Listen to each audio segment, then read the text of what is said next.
Then there's the financial one. The Joint Economic Committee Democrats released a new report today that attempts to add up the cost of shootings to our economy. It shows the medical bills alone for shooting survivors and their families can top $1 billion a year in America. In fact, survivors see their health care spending increase by nearly $2,500 a month on average in the year following the injury. The congressional report also states those numbers are likely too low and more research is needed. CNBC senior congressional correspondent Ilan Moy spoke with one survivor about his physical and financial recovery. The bullet actually just went through here and came out here. It's been 9 years since Greg Jackson was struck by gunfire. A wrong turn in Washington, D.C. led him into the wrong crowd. Someone pulled out a gun, and Jackson was shot in the calf.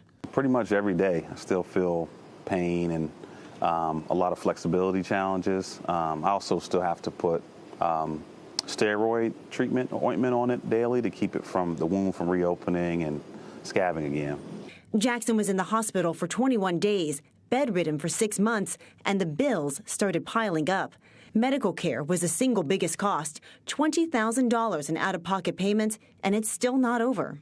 My doctor said that I may have to do 1 to 2 more surgeries cosmetically since the skin graft hasn't really caught on and it hasn't really healed properly. And how much might that cost?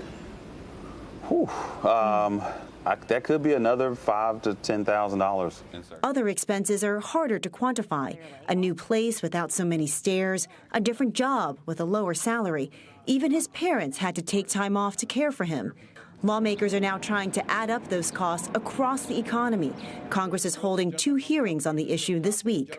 We underestimate the cost of gun violence.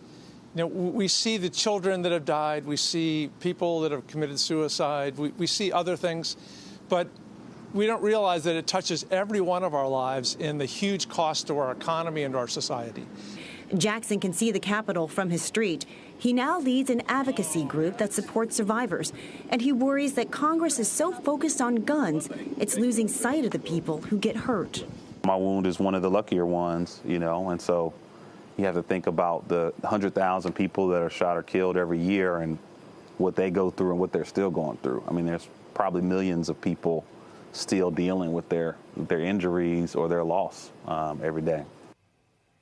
Shep Jackson spent 3 years digging himself out of debt. He hopes to be able to pay for his kids to go to college one day, buy a bigger house, retire, and most importantly, help other victims figure out how to do it too.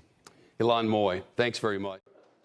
Shepard Smith here. Thanks for watching CNBC on YouTube.